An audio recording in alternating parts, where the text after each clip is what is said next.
Ahora bien, luego de la caída del Imperio Romano y de un periodo de descentralización del poder político, van a ir apareciendo paulatinamente los señoríos feudales, allá por el siglo IX, siglo X, y en el año 1000 tenemos lo que se llama la expansión del año 1000 y el auge de la construcción. Básicamente algunas características generales que tiene el periodo es el aumento de las tierras roturadas, trabajadas, mejora en los métodos de cultivo de los señoríos feudales, aparece el arado de rueda, la vertedera con aperos en hierro, la rotación trienal de cultivo. Recuerdan que durante la antigüedad era la rotación bienal, bueno, ahora van a hacer una rotación trienal.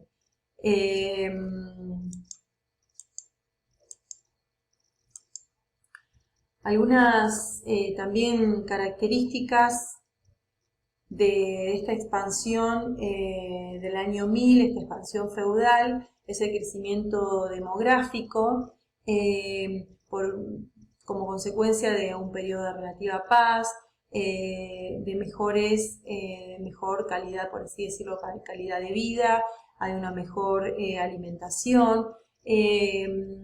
La transhumancia de los mercaderes y clérigos es importante, este traslado de estos grupos sociales es importante también como método para difundir los conocimientos técnicos y tecnológicos. Las cruzadas también son un proceso muy importante que conecta áreas geográficas muy dispersas. Hay una expansión de las ferias comerciales. Después se originan también en el siglo XIII las universidades, ¿sí? Surgen las universidades en el siglo XIII. Hay una expansión material y esto se ve cristalizado en las catedrales góticas, en los castillos de piedra, puentes, almacenes y las casas de los más pudientes. Estas son rutas comerciales, como vemos también en la Edad Media, tanto en la Antigüedad como en la Edad Media, los mares cerrados como el Mar Negro, el Mar Mediterráneo y el Mar del Norte son circundados por navegantes cuyo fin es el comercio, ¿sí? Y para esto también se desarrolla todo tipo de tecnologías, tanto aplicadas a los barcos como también aplicadas a los productos.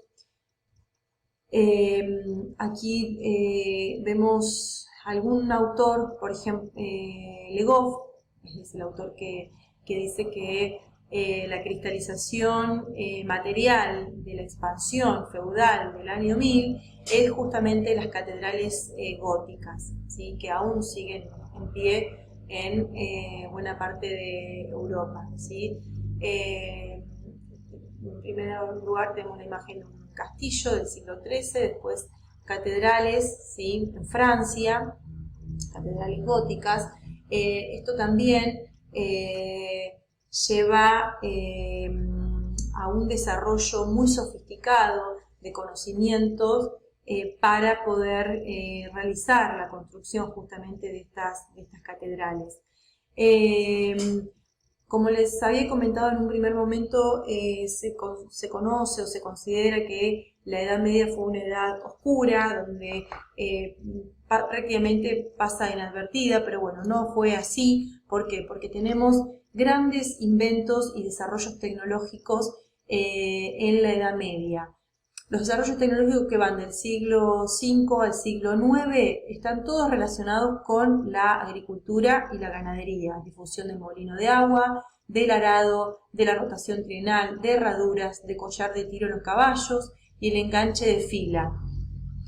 ¿Por qué hablamos de difusión? Ustedes en el texto de Cipolla tienen esto mejor explicado, donde dice que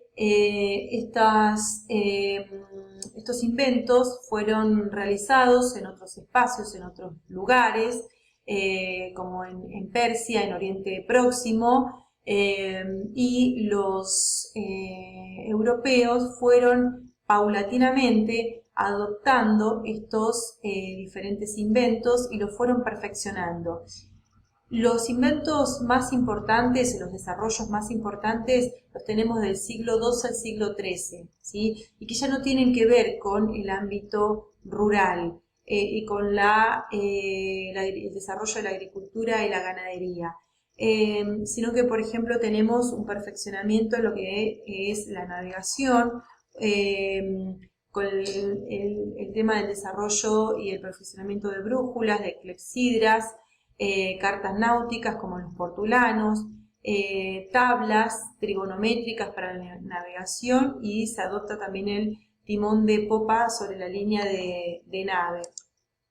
Hay una preocupación, como había dicho anteriormente, por poder dominar los mares, ¿sí? De la mejor manera posible. Entonces se realizan innovaciones técnicas, tecnológicas para ello. Se difunde muchísimo el molino de agua en toda Europa, por el hecho de poder seguir realizando la molienda. Recuerda que en la antigüedad la molienda se realizaba con esclavos. Bueno, ya en la Edad Media no tenemos más esclavos, sino que tenemos siervos. El señor feudal le va a cobrar a los siervos por la utilización del molino. El molino es rentable. El molino de agua, como dice Cipolla, ya era conocido por los romanos, pero no fue difundido. Es difundido recién ahora en la Edad Media por una cuestión de conveniencia para el señor feudal. Aquí tenemos un ejemplo, primero una imagen, ¿sí?, de un molino ubicado a la vera de un río, y un ejemplo de cómo sería un molino de agua en su interior, con este sistema de piedras para moler y de ruedas y engranajes, ¿sí?, que permiten justamente la molienda en grandes cantidades y de manera efectiva y relativamente rápida. Los otros desarrollos tecnológicos de la Edad Media, del siglo XIV al siglo XV, también son los anteojos, relojes, armas de fuego, esclusas para canales, la difusión del molino de viento, barcos a vela oceánico, ¿sí? Ya estos son barcos que van a atravesar océanos, mar abierto, quiero decir, ya no van a navegar mares cerrados, sino que mares abiertos, y la imprenta. Son todos inventos fundamentales y muy importantes para la época, revolucionarios, podríamos decirlo, para la época. Cipolla también va a decir que todos estos desarrollos tecnológicos básicamente se concentran en Europa, en Europa o en ciertos europeos tenían esta mentalidad mecánica, como va a decir Cipolla, esta preocupación de perfeccionar los mecanismos de cada una de estas nuevas innovaciones, sobre todo de los relojes. Por ejemplo, con respecto a las armas de fuego, los chinos ya conocían, habían difundido y se dice que crearon la pólvora, pero nunca inventaron o desarrollaron armas de fuego.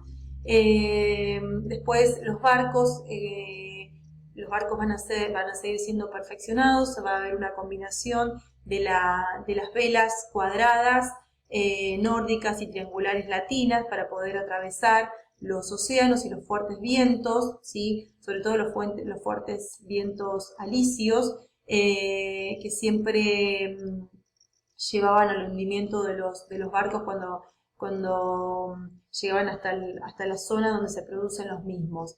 Estos barcos pueden soportar fuertes tormentas y también largos viajes. Incluso son los barcos utilizados para la expansión oceánica del siglo XV, siglo XVI. Con estos barcos los portugueses van a llegar hasta la India, los españoles van a colonizar y conquistar América. Otro invento revolucionario también y muy importante en la época va a ser la imprenta, ¿sí? la imprenta de Johann Gutenberg en el siglo XV. Anteriormente quien poseía libros era muy afortunado. Los libros eran muy preciados en la antigüedad y buena parte de la Edad Media, hasta el desarrollo de la imprenta, porque eran copiados a mano. Entonces el valor de un libro era muy abultado, no cualquiera podía tener libros. Entonces, con el desarrollo de la imprenta, de los caracteres móviles, se pueden imprimir libros a mayor velocidad y hay una enorme difusión y, por así decirlo, democratización del conocimiento a partir de la creación de la imprenta. Este es un molino de viento, también se ha utilizado, anteriormente teníamos el molino de agua que utiliza energía hidráulica, este es el molino de viento, al interior, ¿sí? También se utiliza para la molienda, ya después los molinos se van a ir utilizando de viento o de agua, se van a ir utilizando para diferentes procesos, ¿sí? Como el abatanamiento también de paño, eso está en el texto de Cipolla, lo van a encontrar allí, y todas después las utilidades de estos molinos de agua y de viento. Las fuentes primitivas de energía que se van a mantener hasta la Revolución Industrial, hasta el siglo XVIII, la energía humana y animal, la rueda hidráulica, el molino de viento, como lo dijimos anteriormente. La energía humana fue el primer tipo de energía empleado cuando las tareas a realizar se complejizaron, se sumaron hombres y animales para concretar el fin deseado. Básicamente la energía humana, pensemos, utilizada a gran escala en los grandes imperios esclavistas, ¿sí? Teníamos los romanos, antes teníamos los griegos y también los egipcios, ¿sí? Que utilizaron, sus imperios se basaron justamente en el trabajo esclavo. Después, como dice también en esta diapositiva, los ingenios mecánicos que ayudaron a la ingeniería, a la energía humana, fueron la palanca, la cuña, el tornillo, la polea compuesta y la rueda.